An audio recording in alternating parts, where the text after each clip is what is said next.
విశాఖలోని మల్కాపురంలో అత్యంత దారుణ హత్యకు గురైన మౌనిక కేసు అంశంలో అనేక అనుమానాలు ఉన్నాయని చెప్పి మౌనిక కుటుంబ సభ్యులైతే ఆందోళన వ్యక్తం చేస్తున్న పరిస్థితి. ఇక్కడ దళిత సంఘాల ఆధ్వర్యంలో పెద్ద ఎత్తున ధర్నా చేస్తున్న పరిస్థితి ఉంది. వాళ్ళతో మాట్లాడే ప్రయత్నం చేద్దాం. మౌనిక తల్లి మనతో పాటు ఉన్నారు. అమ్మ, ఎటువంటి అనుమానాలు ఉన్నాయి మీ అమ్మాయి హత్య కేసులో? మా పాప ఈవెంట్గా వెళ్ళిందండి. ఇంత ఘోరం జరిగిపోయింది. వెనకతల ముందు ఏం జరిగిందో మాకు తెలియదు. అలా వార్తలు చూసి పొద్దున్న ముందు హత్య జరిగింది. ఉదయాన్నే మేము వార్తలు చూసి 7:15కి కంగారులోని ఇంటి అందరం కూడా పోలీస్ స్టేషన్ వీధిలో వాళ్ళు కూడా వచ్చారు సార్. మాకు అదే తెలుసు. అతని ముఖం కూడా తెలియదు. ఎప్పుడు అతను ఆ పిల్ల ఫోన్లో మేము చూడలేదు.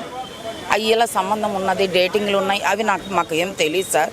న్యాయంగా జరగాలంటే పిల్లని అతనికి ఎంత కోపం వస్తే అన్ని మొక్కలు చేసి చేతులు బుర్ర కాల్చేశాడు సార్. వేరే చోటకి తీసుకెళ్ళి ఆడివ్వరం దగ్గర. మాకైతే ఏమి చెప్పాలో ఏం తోచడం లేదు సార్. పిల్లని తీసుకెళ్ళి అంత క్రూరంగా చంపేస్తాడని మాకు తెలియదు సార్. మా పిల్లకి న్యాయం జరిపించండి. అతని తరపున ఎవరు కూడా మాకు కనబడలేదు. అతను ముఖాముఖి ఎప్పుడు చూడలేదు. పోలీస్ స్టేషన్లో కూడా చూడలేదు. వార్తల్లో చూపించిన ఫోటోలు మాత్రమే చూశాను సార్.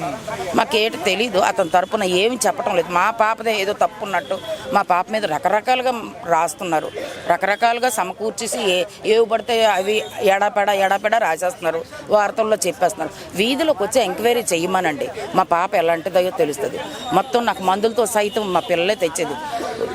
బ్యాంకులో నువ్వు జాబ్ చేస్తూ పార్ట్ టైం జాబ్ చేస్తూ గవర్నమెంట్దే ఈ ఈవెంట్లకు చేసి బోల్ డబ్బు సంపాదించింది. అతని దగ్గరికి డబ్బులకి డిమాండ్ చేసింది అని చెప్తున్నారు. మా ఇల్లు ఎక్కడ, వాళ్ళ ఇల్లు ఎక్కడ, ఎందుకు వెళ్తుంది ఆ డబ్బుల కోసం? అంత డబ్బులు ఉంచుకొని అతని దగ్గరికి ఏం కథలు జరిగిందో మాకైతే పూర్తిగా తెలియదు సార్. లేనిపోనివి వాళ్ళలాగా చెప్పడము వీళ్ళలాగా చెప్పడం మాకు రాదు సార్. మా పిల్ల దగ్గర ఇప్పటికి బోల్ డబ్బులు ఉన్నాయి ఇంట్లోని. అదే బ్యాంకు ఫిక్స్డ్ పోల్ చేయడము, బ్యాంకుల్లో డబ్బులు నా పేరు తన పేరు వేసి పెట్టడము అన్నీ ఉన్నాయి సార్. మేము పేదోళ్ళమే కానీ మరీ లేని వాళ్ళం కాదు. ఎవరి మటుగా ఉద్యోగాలు చేసుకుంటున్నాము. ఎంతో దేవుడు ఇచ్చింది అంతవరకే కానీ మాకు ఇలాంటి లేవు సార్. ఎంక్వైరీ చేసుకోండి, వీధిలోని ఊరు మొత్తం చేసుకోండి. ఈ పిల్ల వల్ల ఇప్పుడు మేము బయటకు వచ్చాము. ఈ పిల్ల చావు వల్ల మేము తట్టుకోలేకపోతున్నాం సార్. తినలేకపోతున్నాం, పడుకోలేకపోతున్నాం. ఇంటికి పెద్దదయ్యేలా ప్రవర్తించింది. ఇంటికి పెద్దదయ్యే కానీ తిన ఇంటి పనులు చేసుకోవడం, తన డ్యూటీ తను చేసుకోవడం. నాకు కొద్దిగా హెల్త్ బాగోలేదు సార్. నేను ఇంట్లో ఉండడం, మందులది తను తెచ్చినవే అన్నీను. నేను కూడా స్కూల్కి వెళ్ళిపోయేదాన్ని.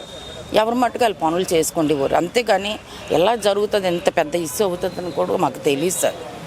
ఆ అమ్మాయికి న్యాయం జరగాలని మిమ్మల్ని కోరుతున్నాను. మా అమ్మాయిలకు వేరే అమ్మాయికి జరగకూడదు. ఏ ఆడపిల్లనో ఒకటే సార్. తెలుసో తెలియకో ఏదైనా చిన్న పొరపాటు జరిగితే పోలీసులు ఉన్నారు, దేశంలో పోలీసులు ఉన్నారు. వాళ్ళు న్యాయం చేస్తారు. న్యాయవాదులు ఎంతోమంది ఉన్నారు, వాళ్ళు న్యాయం చేస్తారు. ఈ అమ్మాయి వాళ్ళ తప్పు ఉంటే నిలబెట్టు, శిక్షించండి. అంతేగాని ఇలా ఘోరంగా ముక్కలు చేయడం ఏంటి సార్? చంపడం ఏంటి సార్? చిన్న విషయానికే చంపడమా? ఏదో కార్డు ఉంది, అవన్నీ వార్తల ద్వారాగా తెలుసు కానీ మాకేం తెలియదు సార్. కార్డు ఉండిపోయింది, అమ్మాయి దగ్గర వేధిస్తుంది, డబ్బులు వేధిస్తుంది అని చెప్తున్నాం. తన దగ్గరే బోల్ డబ్బులు ఉన్నాయి. ఇప్పటికీ ఇంకా మేము తీయలేదు. ఈ బాధల్లో ఉన్నాము. బ్యాంకులకు మేము ఇంకా వెళ్ళలేదు. తన డబ్బులు ఏం తీయలేదు. అతను చెప్పిన మాటలకు నేను చెప్తున్నాను సార్. ఆ అమ్మాయికి డబ్బులు ఎందుకు అవసరం? సొంత ఇల్లు లేదే కానీ మాకు అందరు దేవుడి దయ వల్ల బాగానే ఉన్నాం అందరం. మేము ఆ పిల్ల అలాగే వెళ్ళిపోవడం, నేను లాస్ట్కి టిఫిన్ పెట్టాను చేతులారా. అది ఒకటే తిన్నది, అన్నం కూడా తినలేదు. ఈవెంట్కి మమ్మీ వెళ్తాను అన్నది. నేను వెళ్ళిపోయిన తర్వాత వాళ్ళ అక్కతో చెప్పింది, బాయ్ అక్క అనుకుని చెప్పింది. మరి ఇక రాలేదు. రాకుండానే మరి ఇక మాయమైపోయింది సార్. న్యాయం చెయ్యండి సార్. ఆడపిల్ల సార్, ఎవరి పిల్లను ఒకటే సార్. కులాలు మతాలని కాదు, మేము తక్కువ కులమే, చాలా న్యాయంగా పద్ధతిగా బతికే వాళ్ళం సార్. ఆ పిల్లలు అది తట్టుకోలేకపోతున్నాను సార్. ఏ విధంగా చనిపోయిన ఫోన్లే చనిపోయింది అనుకోవడానికి క్రూరంగా చంపేశాడు. క్రూరంగా అపనిందలు వేస్తున్నారు. లాస్ట్కి మౌన్ చూసుకోవడానికి మీతో ఇప్పుడు తల్లితో కొన్ని విషయాలు చెప్పలేకపోవచ్చు. మీరు సోదరి ఎలా అంటే ఉండేది తన ఇది కానీ, తనతో పరిచయాలు కానీ ఏమైనా మీకు ఏమైనా చెప్పిందా? నేను మాత్రం ఆ ఫోటో ఎప్పుడన్నా నేను చూడలేదండి. అతని పేరు తెలియదు, అతను ఎవరో తెలియదు. మా చెల్లి మాత్రం తప్పుడు మనిషి మాత్రం కాదండి. ఇంట్లో ఉన్న ఆడపిల్ల ఏదైనా అయితే తెలుస్తుందండి ఇంట్లో వాళ్ళకి. ఎందుకంటే ఎక్కడ ఉదయం వెళ్ళి వర్క్ చేసుకుని వచ్చినా లాస్ట్కి ఇంటికే కదా వచ్చి ఉంటారు. ఏ వైపున ఎప్పుడున్నూ ఎవరితో గొడవలు కానీ ఏటి లేదు మా చెల్లి. వెళ్తుంది, దాని పని అది చేసుకుంటుంది, వస్తుంది అంతే. వీధిలో కూడా అడగండి, ఎవరితోటి ఎవరి ఊసు కానీ ఎవరి జోలికి కూడా వెళ్ళే మనిషి కాదు. మరి వాళ్ళ మధ్యన ఏటైందో చెప్పాల్సిందే, బతికిలేదు. ఇప్పుడు కొని వెళ్ళింది అనుకో, కోపం వచ్చింది అనుకో, చంపేశాడు, అంతవరకు పర్వాలేదు. చంపేశాడు, పొరపాటులోనే చంపేశాడు. చంపేస్తే నరకాల్సిన పని ఏమొచ్చింది, కాల్చాల్సిన పని ఏమొచ్చింది? మా చెల్లి మీద ఎంత కోపమో ఏటో, అదంతా ప్లానింగ్ ప్రకారం చేసినట్లు ఉన్నాడు. తప్పు ఉంది కాబట్టి ఆ సిమ్ కార్డు లేకుండా చేశాడు ఫోన్లోని ఆధారాలు. మరి అతను ఉన్నాడో ఇంకెన్ని మంది చంపారో మనకు తెలియదండి.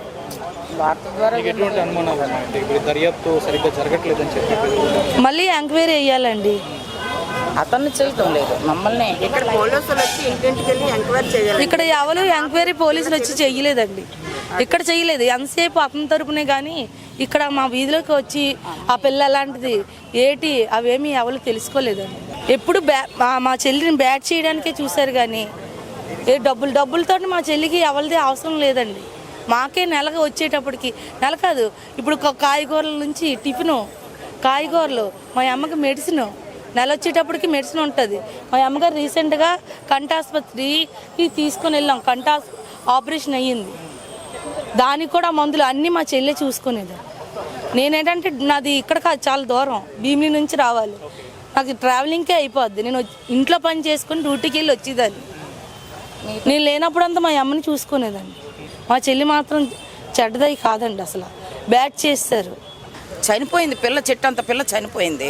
మేము ఆ దుఃఖంలో ఉండాలా? వీళ్ళు బ్యాడ్ కామెంట్స్ రాస్తూ పెళ్ళి అయిపోయింది నోకలు, చెత్త పనులు చేసిందని, కత్తిపోట్లని, రకరకాలుగా ఎవరికి ఎలా తోస్తాలో రాస్తున్నారు సార్.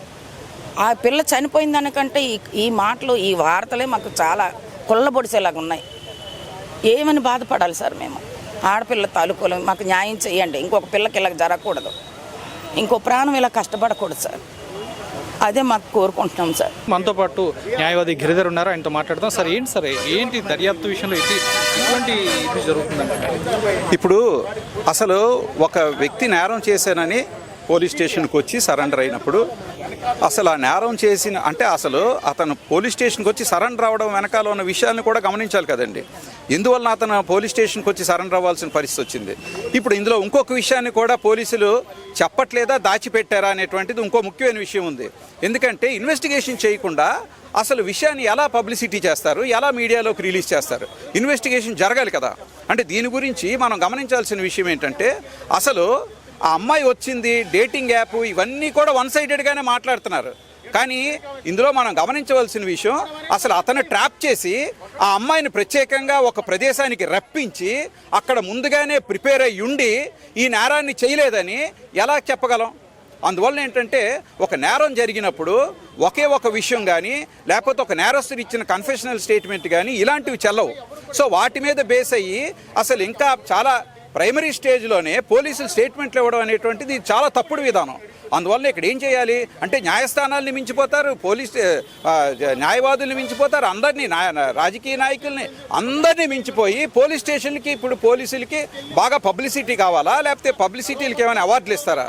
సో మొట్టమొదటి ఇక్కడ గమనించాల్సిన విషయం ఎంతసేపు ఈ అమ్మాయి అక్కడికి వెళ్ళింది, వాడిని ఏదో అన్నది, ఇదే విషయాన్ని పబ్లిసిటీ చేస్తున్నారు. అది ఇన్వెస్టిగేషన్లో తేలిందా? అసలు అది ఇన్వెస్టిగేషన్ చేశారా? ఇవేమి అంటే ఇక్కడ అర్థం ఏంటి? అసలు ఆ అమ్మాయిని ట్రాప్ చేసి తీసుకెళ్ళారా, లేకపోతే అమ్మాయి స్వయంగా వెళ్ళడానికి ఏదైనా కథ నడిపారా? ఇవన్నీ విషయాలు తేలాలి. అలాగే అమ్మాయి ఆ ప్రదేశానికి చేరిన తర్వాత ఆ ప్రదేశం అంత లోన్లీగా ఉందా అంటే ఒక వ్యక్తిని భయపడ్డాడో లేదో పక్కన పెడదాం, ఏదో బెదిరించి ఉండొచ్చు, బెదిరిస్తే పారిపోయి పోలీస్ స్టేషన్కి రావచ్చు, లేదా అమ్మాయిని బయటికి తరిమివచ్చు, ఎన్నో విషయాలు ఉంటుండగా కోర్టుకి వెళ్ళొచ్చు. ఇవన్నీ కాకుండా నేరం చేసాడంటే అంటే ఒక హత్య చేసాడంటే అర్థం ఏంటి? అతని మనసులో మైండ్లో ఎప్పుడో ప్రిపేర్ అయ్యి ఉన్నాడు, ఆ అమ్మాయిని ఎలాగైనా చంపేయాలని రెడీ అయ్యాడు. అందువలన అలా చంపాలనుకున్నాడు కాబట్టే ఆ అమ్మాయిని ప్రత్యేకంగా పథకం ప్రకారం అక్కడికి రప్పించి మర్డర్ చేయడానికి కావాల్సినవి ఎన్నో ఉండుంటాయి అక్కడ. ఇప్పుడు అమ్మాయికి క్లోరోఫామ్ పెట్టలేదని గ్యారంటీ ఏంటి? ఆ అమ్మాయికి మత్తు ఇవ్వలేదని గ్యారంటీ ఏంటి? ఆ అమ్మాయిని చాలా సైలెంట్గా చంపడానికి కావాల్సిన ఏం చేసాడు అనేటువంటిది మనకు ఎలా తెలుస్తుంది? ఇవి తెలియడానికి ఇన్వెస్టిగేషన్లో ముఖ్యమైన పాత్ర ఫోరెన్సిక్ ల్యాబొరేటరీస్. అంతేగాని మనం అక్కడ చుట్టుపక్కల అది పబ్లిక్గా జరగలేని వ్యవహారం కాబట్టి ఈ నేరం గురించి సాక్షులు కొరాబరేటివ్ ఎవిడెన్స్ ఇస్తారు. అలాగే డాక్యుమెంటరీ ఎవిడెన్స్ ఏమైనా ఉంటే అది కొరాబరేటివ్ ఎవిడెన్స్ ఉంటుంది. అదే ఎవిడెన్స్లోకి సైబర్ ఎవిడెన్స్ వస్తుంది. అంటే అమ్మాయి తాలూకా డేటింగ్ యాప్ కానీ, ఆ అమ్మాయి సెల్ ఫోన్ కానీ, వాళ్ళిద్దరు చాటింగ్ కానీ, లేకపోతే ఇంటర్నెట్ వ్యవహారాలు కానీ, ఇవన్నీ సైబర్లోకి వస్తే ఇవి కూడా subject to forensic science laboratories taluka report. So ఇవన్నీ దాచిపెట్టి వీటి గురించి ఇప్పుడు ఏమి మాట్లాడకుండా ఇంత హుటాహుటిన అర్జెంటుగా అమ్మాయి చనిపోయిందంటే ఇన్వెస్టిగేషన్ పక్కన పెట్టి ఎక్యూజ్డ్ని తీసుకొచ్చి ఎక్యూజ్డ్ తరపున పోలీసులు వకాలత్ తీసుకోవడం అనేటువంటిది ఖచ్చితంగా దీని వెనకాల కుట్రకోణం ఉంది. ఈ కుట్రల్ని మాఫీ చేయడానికి ప్రయత్నాలు జరుగుతున్నాయి. ఇది పారదర్శకంగా జరగాలి. ఈ కేసు అంటే మాత్రం ఇది జ్యుడిషియరీ హయాంలోని జరగాలి. జ్యుడిషియల్ ఇన్వాల్వ్మెంట్ ఉండాలి. దీని మీద ఎంక్వైరీ జరగాలి. అలాగే దీనికి సిట్ ఏర్పాటు చేసి అసలు ఇలాంటి కేసులు ఎందుకు జరుగుతున్నాయి, ఈ కేసులో ఏం జరిగింది అనేటువంటిది పోలీసులతో పాటు అందరినీ కూడా దీంట్లో పార్టీలు చేసి విచారణ జరపాలని చెప్పి తెలియజేస్తున్నాం. సార్, ఇప్పుడు హత్య జరిగిన తర్వాత కొన్ని గంటలు అంటే తన ఫ్రిడ్జ్లో దాయటం కానీ, బాడీ పార్ట్స్ వేరే చోటుకి వెళ్ళి తగలటం కానీ కొన్ని గంటలు జరిగినాయి. ఈ మధ్యలో ఏదైనా జరిగిందని అనుకుంటున్నామా? ఖచ్చితంగానండి. ఎందుకంటే ఇందులో చాలా అనుమానాలు ఉంటాయి. అసలు ఎక్కడ చంపారు, ఎలా చంపారు, ఆ చంపిన వ్యక్తిని ముక్కలు కోసి ఫ్రిడ్జ్లో పెట్టడం అనేటువంటిది చిన్న విషయం కాదు. ఒక మనిషి ఎంత బరువు ఉంటారు, ఎంత స్థలాన్ని ఆక్రమిస్తారు, వాళ్ళని తీసుకెళ్ళి ఏ సైజు ఫ్రిడ్జ్లో పెట్టారు, ఎలాగ కోసి ఫ్రిడ్జ్లో పెట్టారు, అసలు ఇవన్నీ కూడా అంత సీక్రెట్గా చేయగలిగే విషయాలేనా? ఒక గంటలో కానీ ఒక రోజులోని కానీ జరిగే విషయాలేనా? అలాగే ఒక వ్యక్తి తాలూకా అంటే ఒక శవం, ఒక చనిపోయిన డెడ్ బాడీ తాలూకా స్పేర్ పార్ట్స్ని బాడీ నుంచి తొలగించడం అనేటువంటిది అంత చిన్న విషయం కాదు. ఇది చాలా జాగ్రత్తగా గమనించాల్సిన విషయం. ఒక బాడీని ఏదో సినిమాల్లో చూపిస్తారండి, బట్ బయట ఒక వ్యక్తి అంటే ఒకే ఒక వ్యక్తి ఒక చనిపోయిన అంటే ఒక డెడ్ బాడీ తాలూకా భాగాలని బాడీ నుంచి వేరు చేసి వాటిని విడివిడిగా ఏమండి ఒక కోడి తీసుకొస్తే కోడిని వండుకోవడానికి కోయడానికే ఒక ఎక్స్పర్ట్ అవసరం అవుతారు. ప్రతి ఒక్కరు కోడిని కోసి వంట వండలేము. అలాంటిది సాక్షాత్తు ఒక మానవ శరీరాన్ని విడివిడిగా భాగాలుగా తొలగించి ఆ భాగాలను కవర్లో పెట్టి కొన్ని తీసుకెళ్ళి ఎక్కడో తగలబెట్టడం, ఇదంతా కూడా ఓ పథకం ప్రకారం వెనకాల ఎవరో చెప్పితే జరిగింది తప్ప నేరం అనేటువంటిది ఒక వ్యక్తి మైండ్లోకి ఇంత ప్లాన్డ్గా రావడం జరగదు. అందువలన దీని మీద పూర్తి స్థాయి ఇన్వెస్టిగేషన్ జరగాలండి.